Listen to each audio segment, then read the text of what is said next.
Assalamualaikum warahmatullahi wabarakatuh. Selamat pagi, siang, sore, atau malam. Perkenalkan, nama saya Nugraha Akbar dari kelas DSC 4603 dengan NIM 120 12032230009. Di sini saya akan menjelaskan tentang game teori dari mata kuliah Riset Operasi 2. What is game theory atau apa itu game teori? Teori permainan atau game teori ditemukan oleh ilmuwan Prancis bernama Émile Borel. Game theory merupakan bagian dari studi rasional behavior terhadap kesaling ketergantungan atau interdependensi antar pemain. Para pemain ini memiliki kepentingan yang saling bersinggungan untuk memaksimalkan bagian keuntungan masing-masing. Teori permainan dapat diklasifikasikan dalam beberapa cara, bergantung pada faktor-faktor berikut. Yang pertama adalah faktor jumlah pemain, yang kedua adalah faktor jumlah keuntungan dan jumlah kerugian, dan yang terakhir adalah jumlah strategi. Berikutnya adalah types of game theory atau tipe dari game theory. Tipe dari jumlah pemainnya ada dua. Yang pertama two-person game, yaitu banyaknya pemain adalah dua pihak. Lalu n-person game, yaitu banyaknya pemain lebih dari dua. Lalu tipe jumlah keuntungan dan kerugiannya ada dua juga. Yang pertama zero sum game atau constant sum game, yaitu jumlah kerugian dan keuntungannya adalah 0. Lalu jumlah keuntungan dan kerugian yang kedua adalah non zero sum game, yaitu jumlah kerugian dan keuntungannya bukan dari 0. Selanjutnya adalah elemen-elemen game teori. Bisa dilihat di tabel berikut.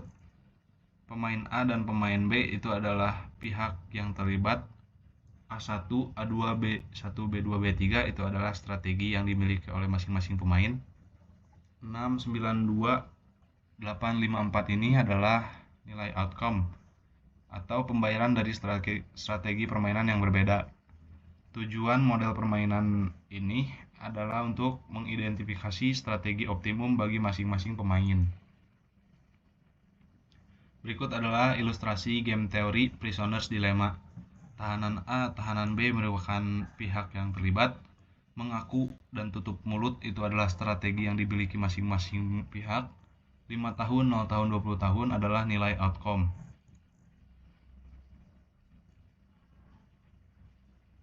Oke, selanjutnya adalah pure strategy, metode maximin dan minimax. Bisa dilihat di contoh soal berikut. Kita akan mencari nilai maximin dan minimaxnya. Jika nilai maximin sama dengan sebelum melakukan metode maximin minimax ini, ada dua syarat. Yang pertama, jika nilai maximin sama dengan minimax, maka permainan selesai.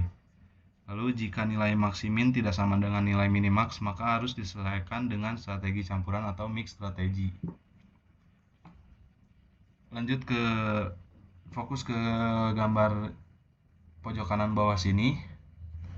Kita sudah menemukan nilai maksimin untuk perusahaan A yaitu 4 dan nilai minimax untuk perusahaan B yaitu 4 juga. Maka dapat disimpulkan bahwa pure strategi ini sudah selesai.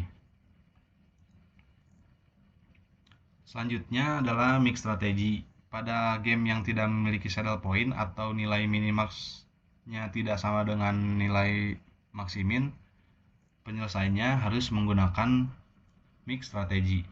Langkah yang pertama dilakukan adalah mengeliminasi strategi yang merugikan.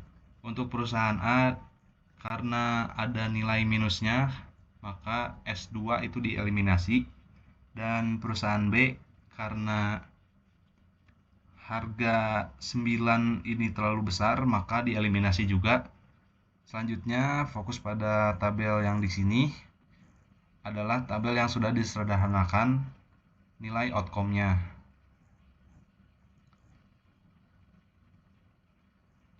Lalu kita akan mencari probabilitas pada setiap strategi. Untuk perusahaan A, bila strategi A direspon B dengan S1, kita mendapatkan persamaan sebagai berikut.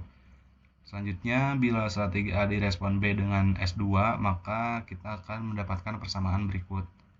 Lalu kedua persamaan tersebut digabung untuk mendapatkan nilai P. Didapatkanlah nilai P 0,625 dan kita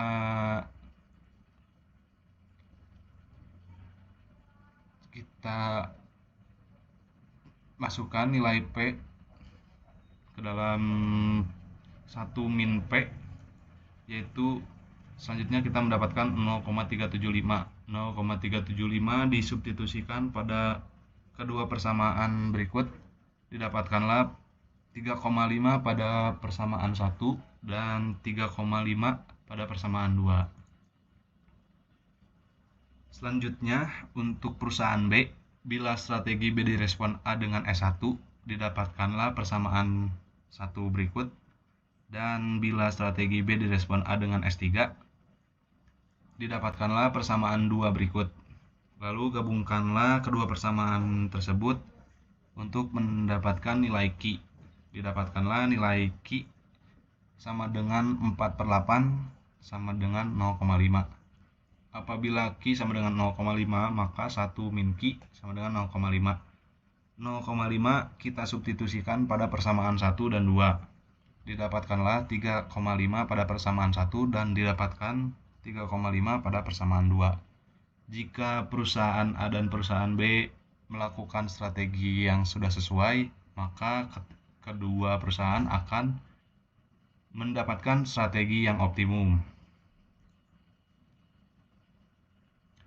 Selanjutnya, mix strategi dengan penyelesaian metode grafis. Berikut adalah contoh soalnya. Kita akan mencari nilai probabilitas dari masing-masing strateginya.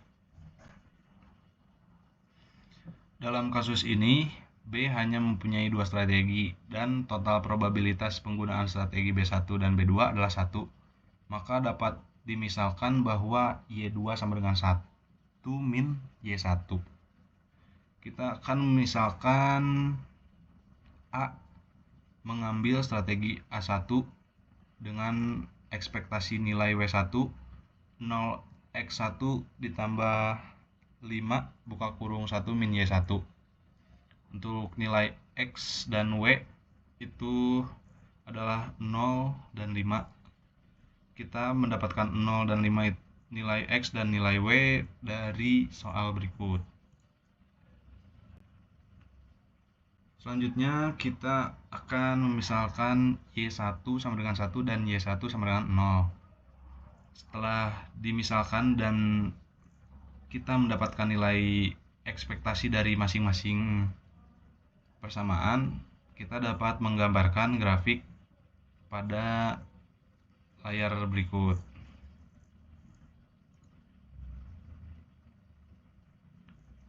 Karena prinsip pemain B adalah minimax, titik minimax diperoleh dari perpotongan W1 dan W3.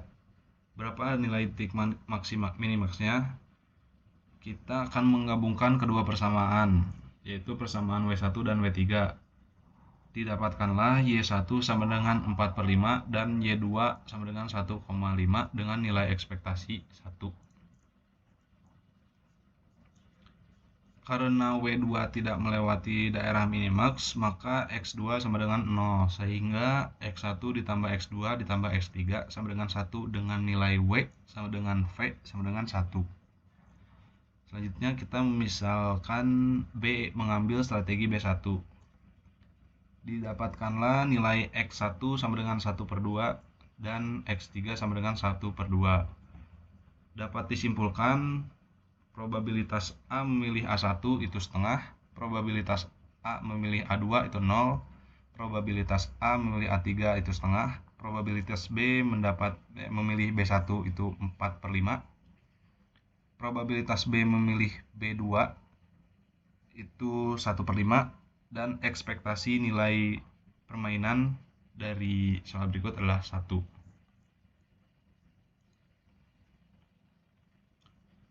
Selanjutnya, penerapan game teori di bidang logistik. Dalam bidang logistik, game teori berguna untuk membantu perusahaan mengoptimalkan keputusan dalam rantai pasok dan distribusi, Dengan game teori, perusahaan dapat menentukan strategi yang efektif untuk pengaturan stok, penetapan harga, dan kolaborasi dengan pemasok agar rantai pasok lebih efisien. Misalnya, insentif dapat dirancang untuk mendorong berbagai informasi penting seperti data permintaan atau jadwal pengiriman. Selain itu, teori permainan atau game teori dapat bermanfaat dalam persaingan di rute yang sama atau dalam alokasi sumber daya terbatas seperti kapasitas gudang dan transportasi. Penerapannya memungkinkan perusahaan membuat keputusan yang kompetitif dan adaptif, seperti menentukan harga yang tepat dan menetapkan jadwal yang efisien, yang pada akhirnya meningkatkan efisiensi operasional serta mengurangi biaya. Sekian, terima kasih penjelasan dari saya. Kurang lebihnya mohon maaf. Wassalamualaikum warahmatullahi wabarakatuh.